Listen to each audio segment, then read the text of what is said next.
Hello, my name is Bob Allen. I'm 71 years old last month, and this is August 8th, 2015, and I'm here with my husband, Lyle, 32 years, and we live in Seattle, Washington. And I am Lyle Rudensey. I'm 59 years old. It's August 8th, 2015, here in Seattle, Washington, and I'm here with my husband, Bob Allen. So, Bob, we both know our story of how we met on the ferry boat, summer of 1980. For many years, I thought that we ran into each other randomly on the ferry boat. And then one day, I don't know, a few years ago, you told me that you actually saw me and came up to me on the boat. And so I'm wondering what it was that you saw that you wanted to come up and talk to me. Well, you reminded me of the last two boyfriends I had. Physically, the way you carried yourselves. And I was curious, but I wasn't like pursuing you as one gay man pursuing another. It was more ethereal than that. Running into you on the ferry was coincidental. We just happened to come around the corner at the same time in opposite directions, because I really wasn't like hunting you down. I was with Eric and Nani. Mm-hmm. It wouldn't be appropriate to just go charging off, So I would say in some way I was looking for you, but I didn't really realize the full implications of it all. It was just seeing somebody that I thought was interesting and attractive. Mm-hmm. Did you have some sense that I was somehow different from these other people that I reminded you of? Well, the expression that I've used to describe you to people, it's like the elk on the front lawn. There's this gorgeous animal with very penetrating eyes, and he's there inside your space, but vulnerable and defensive at the same time. Kind of an interesting sense about you that was different from what I see in a lot of people. Do you want to ask me something? What was going through your mind at that same moment in time? Not much. I mean, I, of course, didn't see you or have any inkling of your existence until you sort of magically appeared. I was planning to visit, I had biked up Whidbey Island and was planning to visit this lady friend of mine. And I knew she was in Port Townsend visiting some guy. And I'm not sure if I think I was a little envious of him because I knew she was visiting him, and that she and I were not really, there was something that wasn't working there. And so those kinds of relationship things were just sort of vaguely on my mind, I think. And then I just, was on the boat, and then you just magically appeared, and I was very captivated. Well, I saw you first. You were down at the ferry dock getting your bike fixed in time to get on the boat, and I was already on the boat. And since we were walk-on passengers, we weren't on the car deck. We were up in the observation deck. Mm-hmm. So it wasn't like I snuck up on you. I was like behind you in some way. Right. That was the first of the magic meetings. Mm-hmm. And I think the second one was Christmas Eve. I was working as a bus driver, and I chose to work on Christmas Eve so I could get comp time, and somebody else could have the day off. And I was parked at the end of the line, Christmas Eve, 12:30 at night, at Chill Show where the fog was like rolling in like a Vincent Price movie or something. And I turned the corner, and there you were. You were with this woman. Apparently it was the woman you had gone to see. Mm-hmm. And physiologically I had this like visceral reaction of, whoa. There was like something there But again, in my mind, you were a heterosexual man out with this girlfriend, and I wasn't real interested in getting involved or even pursuing in any way a relationship with somebody who was probably not on the team.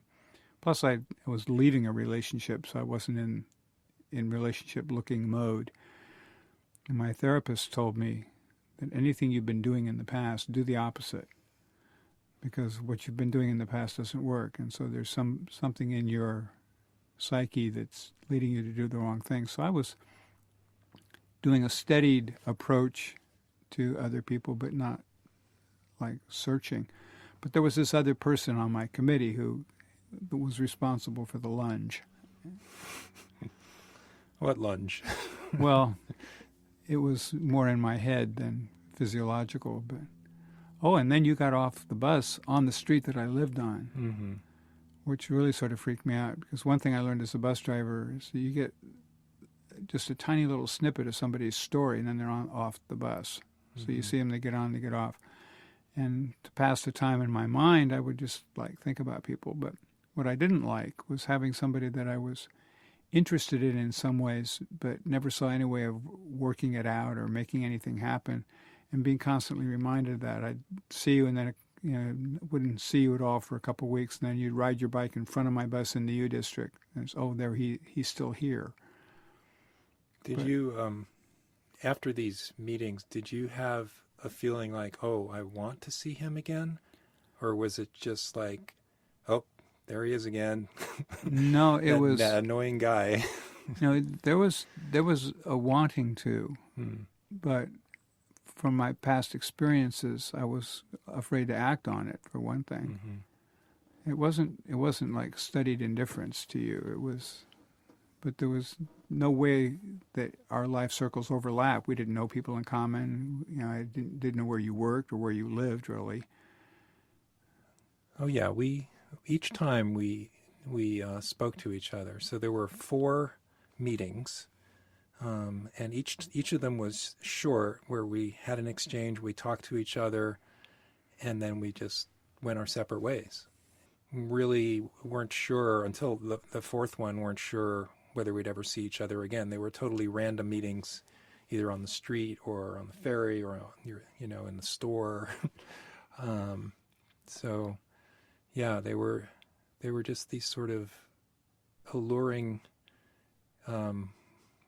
moments, and then they were gone. And I don't even remember.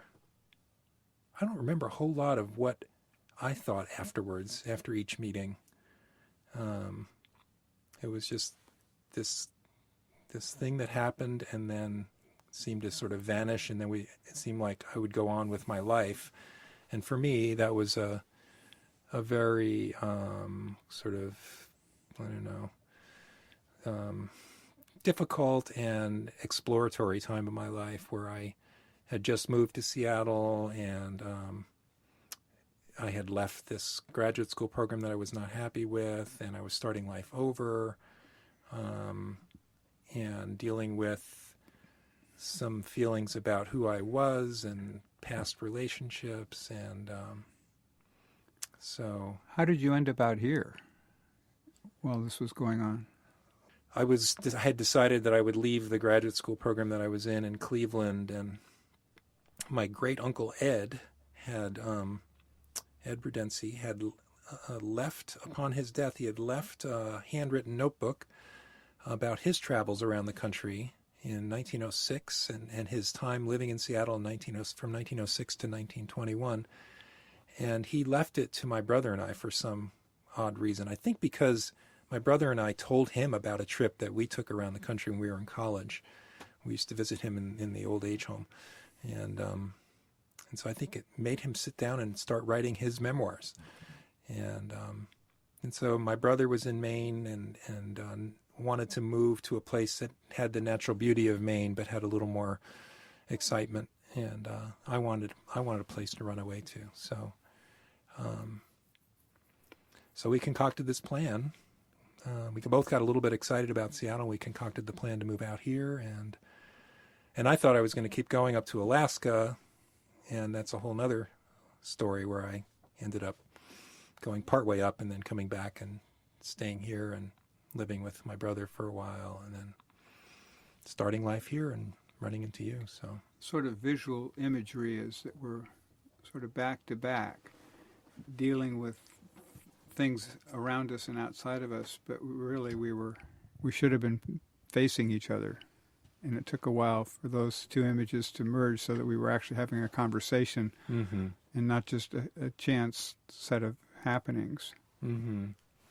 Well, I've always liked your theory or your description of the cosmic string mapper, all of us on our little timelines and little strings, and occasionally the maps, the mapper or whoever will make those strings intersect. So it somehow happened and had to happen several times before we knew to act on it. The most telling meeting we had, I thought, was when fortuitously one of the drivers ahead of me had taken down about a block and a half of overhead wires for the trolleys. So they were turning all the trolley buses around in the U District, which gave me all that travel time out to Ballard and back as layover time. So I decided to go do my grocery shopping. And I walked into the Safeway across the street, and there you were. Mm-hmm.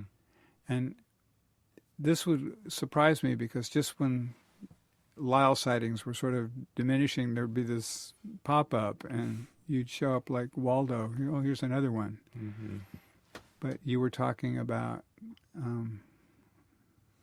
don't remember what we just shook hands, I think. Yeah, I remember the handshake very clearly. I remember your hand, the feel of your hand. But that was the first sense that I intuited that there might be something going on the other side. Mm-hmm. Up to that point, it was you and sort of an image in my mind, but not a relationship, just a sense of you, but not part of something. Mm-hmm.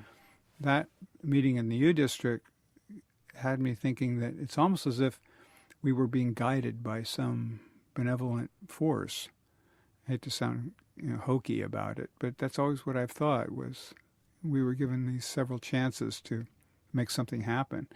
And then when you came up to me a month later in the U District on your bicycle, we had the one-time conversation. Where I told you had amazing. Did anyone ever tell you had amazing eyes? Yeah. And I went out one night with one of my fellow bus drivers, my friend Buff. I was telling him, Buff was my coach, and I was telling Buff about this. And Buff is not gay, but he's very acutely perceptive. He goes, Bobby, let me tell you about us straight guys. We don't go walking around telling each other you got amazing eyes. And I thought, that's probably true. And there's probably something going on here that I would need to listen to. Mm-hmm. And you asked me for my phone number. Right. So that changed the whole dynamic. At that point, you weren't just, an unnamed asteroid out there. You were like a whole planet somewhere. And what was going through your mind when you asked me for my phone number? That was pretty brash. Yeah, well, it just seemed like, I know I think that was the fourth meeting, and I just liked you. I liked your energy. I liked your eyes. I was just so drawn to you. And I wanted to make it intentional. I guess it seemed like all the other meetings were random, and I wanted to see if it would fly on its own merits. Yeah, to get to know you, and just I think I could feel that I could feel the attraction. I was scared of it, but I was also interested, and so that was a way to make it happen rather than sort of wait for it to happen. Well, that's when I started thinking about what Elaine, my therapist, told me. Whatever you used to do, don't do. Mm-hmm. So I was sort of caught without a script. I didn't want to just kill it by what I would used to do, would be to sort of suffocate the other person. Mm-hmm. But I didn't want to have it just go away either. Mm-hmm. So we made a date. And I had gone to a dinner for a going-away party for our friend Richard, who is now the voice of WGBH in Boston. But anyway, after the party, I was going to be meeting you at the Grand Illusion Theater for a movie or something, or we were going to have coffee or whatever. Mm-hmm.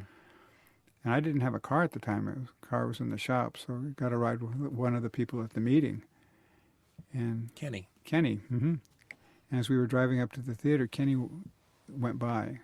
I think he was on a bike, but he went by. I think Kenny wasn't Kenny driving you, and I went by. Oh, that's right. That's yeah, of course. Kenny was giving me a ride because I didn't have a car, and you rode by on your bike, and I was telling Kenny about you as you rode by. Mm-hmm. That was another weird thing. It's like I conjured you up out of thin air. And Kenny, the immortal Kenny, put his hand on my knee and he says, "Oh, do tell me, have a good time, lots of luck." Gave me the old encouragement. And I think we probably spent 2 hours walking around in the park behind the theater. I think it was probably 3. Yeah. You told me things that I knew were real pricey. They were things you don't just tell anybody. Mm-hmm. And I had a feeling that you were ahead of yourself in some way. Mm-hmm. And I thought, well, the best thing to do is to be friendly but not pushy. Mm-hmm. Because the rest of you was going to catch up and have to come to terms with this. You talked about you weren't sure you were gay. Remember that? Mm-hmm. Yeah. I remember giving you all the mixed signals. Yeah. I kind of want to jump ahead a couple years, because I kind of am curious about something. Yeah. So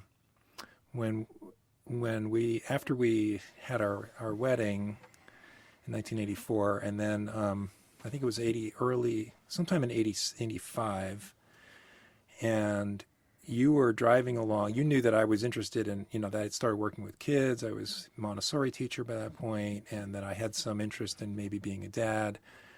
And you heard that program on NPR where they were interviewing a gay man who had 3 different kids with 3 different women. And you somehow knew that I was also listening to that same story on the radio. I was on my way to the boat, and yeah, I knew you. I said, "Oh, he's listening to this." I hadn't decided what my reaction to you wanting to be a dad was all about. Mm-hmm. I wanted to know how you felt when you heard that, and you knew that I was probably listening to that. Well, I felt excited and scared. Mm-hmm. I felt like, well, if I have a relationship with this person, there's going to be definitely more baggage than just your standard relationship if we're talking about kids. Mm-hmm. And I had never thought about having kids. When I was at the age where I would think of it, the AIDS crisis was in full bloom. Then after the AIDS crisis came the lesbian separatist movement. So even if I had wanted to be a dad, it would have been a bit of a stretch to make that all work. Mm-hmm. But it was so far outside my conscience that I almost didn't know how to react to it. But I thought, well, you can't tell somebody not to do something that is spiritually powerful for them to do. That's not loving them, that's controlling them.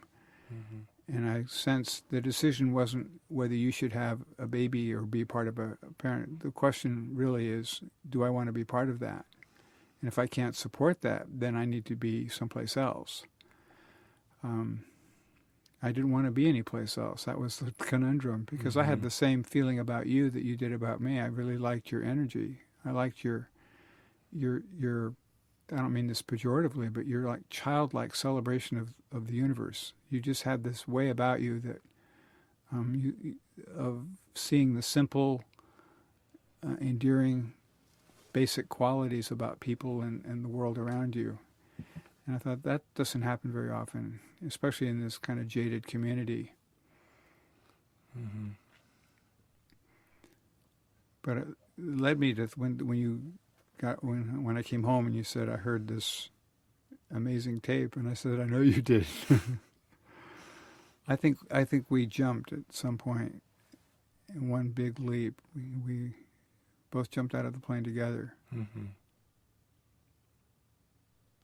Makes me think of another time that was sort of pivotal when we were driving back from Spokane, visiting my brother, I think, and all of a sudden I popped the question to you Well, in the car. I was having a reaction to hepatitis virus. We were part of a study, Mm-hmm. and we had both been given hepatitis virus Immunization, immunizations. yeah. And I had this really weird reaction. I just went completely weak. I'm just not feeling very good. And I'm sort of sitting next to you in the car. We're driving along. And I'm feeling like hammered dog poop. And you just leaned over and said, you were crying, which just blew me away, that you wanted to get married. And then there's no easy way on this. Push has come to shove. One has to decide. So I put off some momentary delaying tactic. I said, well, right now it's hard for me to process that. And it was. I was not feeling very good. And somebody just hands you a life-changing decision, and you're not sure you're going to make it home without throwing up all over the inside of the car. It's not very romantic. Mm-hmm. But it didn't take me long to realize that this doesn't happen all the time. Were you completely surprised by it, or was it something that you had thought about? I was completely surprised by it. Really? Why? I mean, well, it seemed like you had let down your defenses and your ambiguities about, the tentativeness about being in a gay relationship. Mm-hmm. And I could sense that you cherished me in a way that I hadn't experienced very much of. Mm-hmm. And that kind of built this reservoir of feeling. So that really, in my mind, there was no doubt that I would go along with this. And I trusted your intuition about things, because you'd been right about things in the past. And if this is what he wants to do, it must come from a good place. Plus, I had a feeling you would probably be a good dad. And I wanted to be part of that. Yeah. Was it also surprising because it was something that you really hadn't thought was possible for you before? It wasn't so much that I didn't think it was possible, almost like it never occurred to me. Uh-huh. The way the world was written out. I mean, gay activism had at some point the ultimate goal of equal unions, but that seemed like light years away from where we were in the early 80s. And so it was more making something seem possible to me that hadn't seemed possible before. It wasn't like that I was disappointed that it had never happened. Mm-hmm. It just suddenly gave me a new shake on things. And I think that's really what defines a healthy relationship, is you prod and lead and visit with somebody, and you evolve this thing, this entity that becomes something that's part of both of you. And actually it's part of three of us if you throw Matthias into the equation. Mm-hmm. Now that we have a 26-year-old son, I can't imagine not having a 26-year-old son. Right. But I wasn't able to make that leap by myself. I needed, what you provided was the context for that to unfold. Mm-hmm. What's it been like for you to be a co-dad or a baba? A baba. It's been great. I can see where the four of us, Donna and Chris and you and I, have had things to work out. And we're sort of inventing a new paradigm. But that was an enormously exciting and challenging, like a piece of art, to make this happen. Mm-hmm. So it's been life-changing. What did having our second marriage, what was that like for you in terms of, like, how did you feel about it, now that that we actually had a legal wedding? Oh, I was ecstatic. I figure, having been involved in most of the gay activities movements in Seattle since the early 70s, I never expected to see it in my lifetime. And here it was. I said, well, honey, we've got to go to this party. We've spent 35 years in making it happen. We can't just beg off. Mm-hmm. And what I wanted was that our relationship to be given the same, potency in the society as any straight marriage. Mm-hmm. And it happened. It just happened way faster than I thought it would. Mm-hmm. Yeah, I wanted those things too, but I'd almost given up on it, I think, and mentally. After our first wedding, I got very interested in... Oh, I remember that. You went to the law library to look up where it had been attempted before, legal cases. And you wrote some letters to people? Oh, yeah, I got the ACLU interested, or I asked them if they'd be interested in supporting a test case. I wrote this 30-page thesis, about all the different arguments that have been used. This just completely blew me away. And I remember getting up at some event and talking about it, and I guess I just felt like, that wasn't the time, and then I just kind of let go of it and figured, well, if it happens, it happens, but I'm not gonna. I didn't really want to push it or invest a lot of energy. I just, at some point, just sort of let it go. And so when it finally happened, it was just like kind of icing on the cake, I guess. Well, I was delighted that it was my turn to propose to you. It is a little confusing when we talk to people, though, because there's the meeting on the boat, then there's the first marriage. This would be something that most people would do with a group of people, divorce, whatever. And you and I have done it all, just the two of us doing it. Mm-hmm. But I feel it's, in some ways, I think you saved my life. And the reason for that is that you came into my life at the middle of the AIDS crisis. And as a single man, I could very well have... Actually, at the beginning of the AIDS crisis. At the beginning of the AIDS crisis. 1980, right. And, I was never very promiscuous, but the point is that I would have had no controls on them, nothing else to put that in, and I could very easily have gone, since we didn't know what was killing people or how it was killing people, that gave it a certain level of scariness. Mm-hmm. But I feel like our relationship was some way of addressing the needs that I might have sought in the bathhouses or, in less healthy ways. Mm-hmm. How about you? How was that early period for you? The early 80s? Yeah, when you were coming out lightning fast in a sense compared to where I was, because I was already kind of tired and I'd been fighting all this stuff and been around for a while, and you were like this soccer player just shooting out of the blue, doing like Gay 101 in one fell swoop.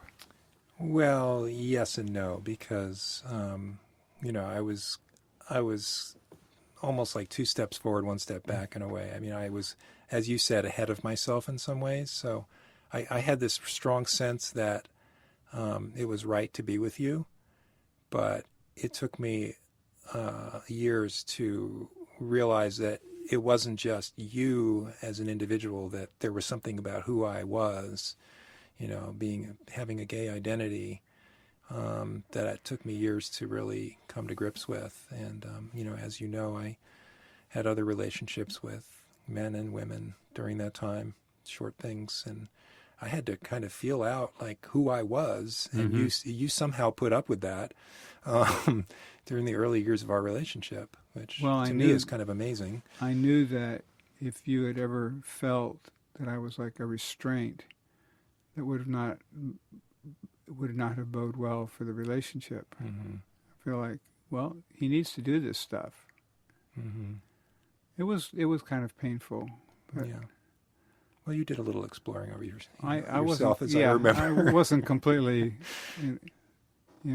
isolated either. So, mm-hmm. What do you feel about the wedding we just had last year, 2 years ago? I think it's actually been 3 years now. 3? But yeah. But anyway, um, it was satisfying to me. I was. It wasn't as big a deal in some ways. The first wedding feels more like the real thing because it was. Yeah, it was just came more from our hearts, I think, and included a lot more people. The second one was nice. It was satisfying to finally get that recognition and to have a small group of our family and friends there. And it was neat to do it at the restaurant because I felt a lot of support from folks there. So yeah, it was sort of satisfying in a quiet way, I guess I would say. And it kind of, there's a kind of security that comes with that, and just feeling like I can introduce you as my husband and not really worry about it. I still actually have a little hard time sometimes doing that because you never know whether somebody's going to accept it. But now that it's sort of societally accepted, at least, it just feels a little bit easier. And, I like the look on people's faces when I mention my husband. And they just this momentary glitch in the film. Right. And then they realize they've just been come out to. Yeah. I did it yesterday, visiting a patient at her home, and because she was talking about her deceased husband who had been a pilot during World War II and had flown this certain type of jet. And so, of course, I had to talk about you. I had to say, well, my husband works is a volunteer at the Museum of Flight, and I'll have to ask him about that airplane. And she didn't. Yeah, I could see like there was a momentary, moment of confusion, maybe. Well, we have a word now for what we are. We're husbands. Yeah. This is my significant other. All these euphemisms that. Well, I remember years ago trying to come up with a new word because I wasn't so excited about husband. I was trying to come up with, what's a better word? And I never really could. I remember coming up with the word cohort. It just doesn't work. It doesn't roll off your tongue. It sort of captures what it feels like to me, but it's not gonna happen. Yeah. Cohorts. But so I'm curious about how you feel now in sort of our somewhat later years. I feel blessed. I'm being faced with a fairly significant condition. I just feel that I have this environment that I'm not by myself, which is thing most people I think are afraid of. And it's been beautiful watching you just emerge over the last 25 years. I look at early pictures of you and I can still see that sort of tentative, kind of bottled up, curious wild man. And now I just watch you kind of take charge of your life and part of mine. Wouldn't have it any other way. That's sweet. Anything else you're curious about? What do you see in the future?